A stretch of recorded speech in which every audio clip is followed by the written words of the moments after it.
Good morning. Our topic is all about place value and the value of a digit of decimal.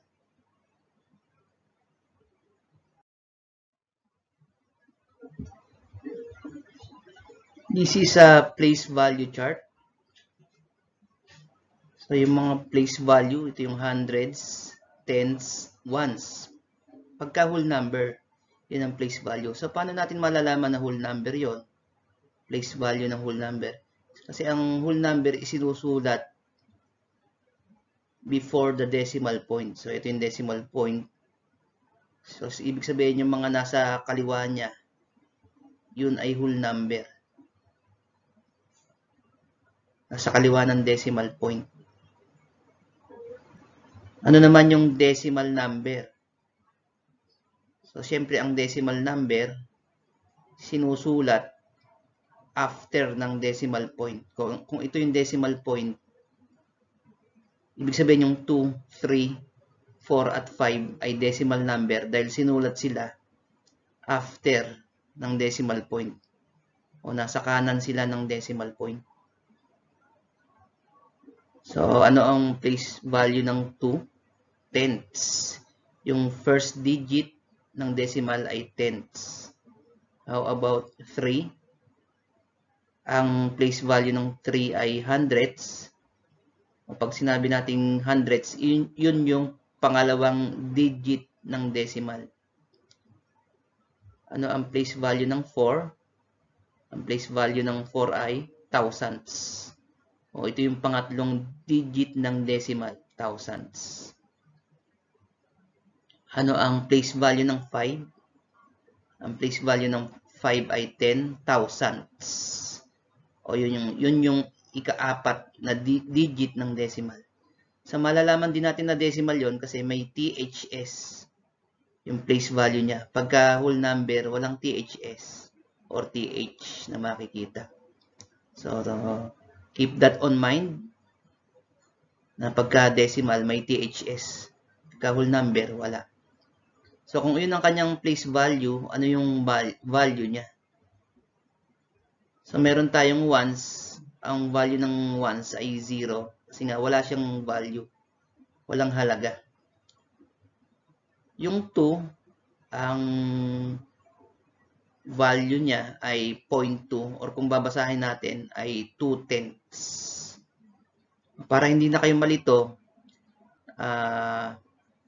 tignan nyo na lang yung digit ng decimal, yung 2, then idugtong nyo yung place value niya.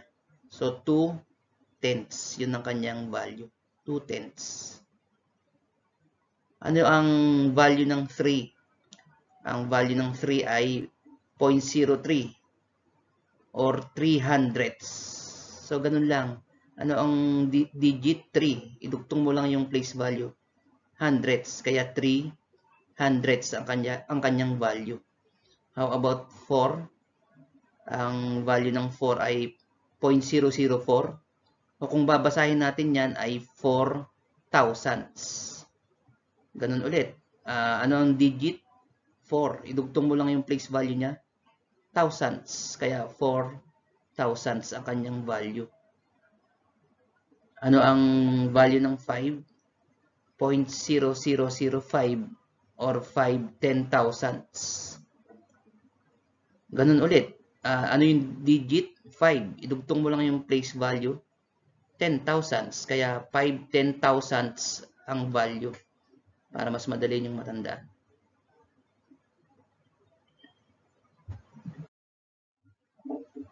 Learning task 1. Give the value and the place value of the underlined digits. Number 1, 1600ths. So, ang underline word ay 16. Ano ang value at place value ng 16?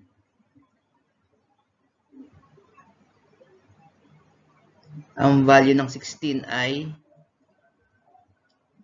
0.16 or pag binasa natin yan ay 16 hundredths. How about the place value? Ang place value ng 16 ay hundredths. Number 2, 309 10,000s. Ang underline ay 9. Ano ang value ng 9? Ang value ng 9 ay 0.0009 or pag binasa natin yan ay 9 10,000s. How about the place value of 9? Ang place value ng 9 ay 10,000s. Number 3, 11 and 10 hundredths. Ang underline digit ay 11. Ano ang value ng 11? Ang value ng 11 ay 11. How about the place value? Ang place value ay tens, whole number siya.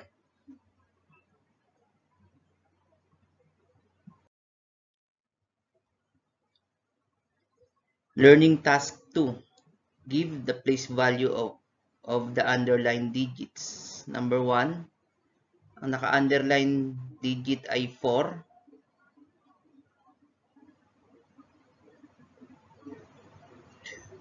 So, ang place value ng 4 ay thousands. Number 2, ang naka-underline ay 8. Ano ang place value ng 8? Ang place value ng 8 ay hundredths. 3, ang naka-underline ay 4.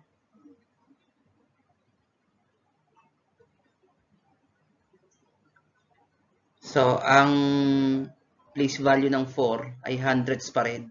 Kasi second digit siya ng decimal. Ang second digit ng decimal ay hundreds. How about number 4? Ang naka-underline ay 6.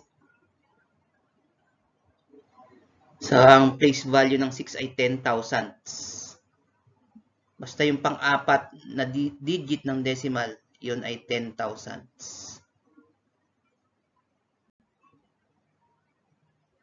Place value ng 1. So, yun ay tenths. Place value noon ay tenths. Learning task 3. Write the value of digit 6 in each number. So, bawat number dyan may digit na 6. So, ano daw yung value niya? So, sa number 1, ito yung 6 niya. Pangalawang digit ng decimal. Ano kaya ang kanyang value? So, ang value niya ay 6 hundredths. Number 2, ito yung 6 niya. Ano ang value nitong 6 na to? So, ang value niya ay 60. Whole number siya kasi nakasulat siya before the decimal point. Ito yung decimal point. Ito yung 6. Ano ang value ng 6 na ito? Number 3. So, 6 thousandths ang value ng 6 dito. 4, ito yung 6 niya. Unang digit ng decimal. So, ang value niya ay 6 tenths. How about number 5? Ito yung kanyang 6. Ano ang value ng 6 na ito? So, ang value niya ay 6 10,000ths.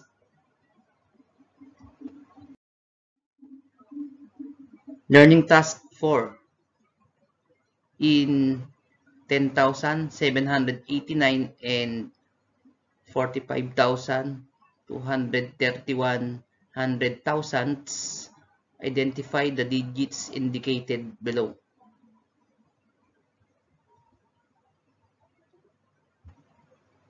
So, number 1, hundreds place. So, take note, walang THS. So, ang tinatanong dito ay whole number.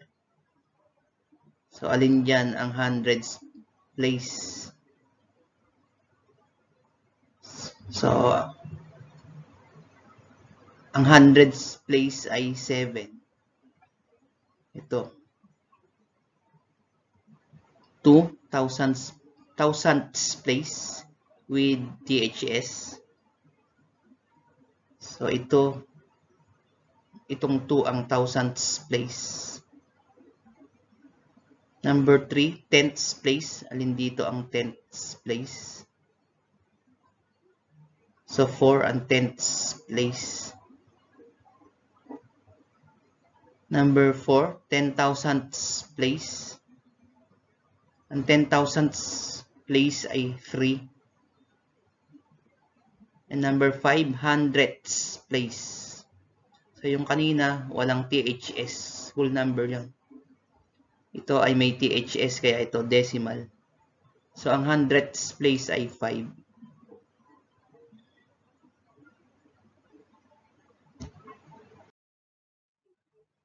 Thank you. Don't forget to like and subscribe. Bye for now and God bless po.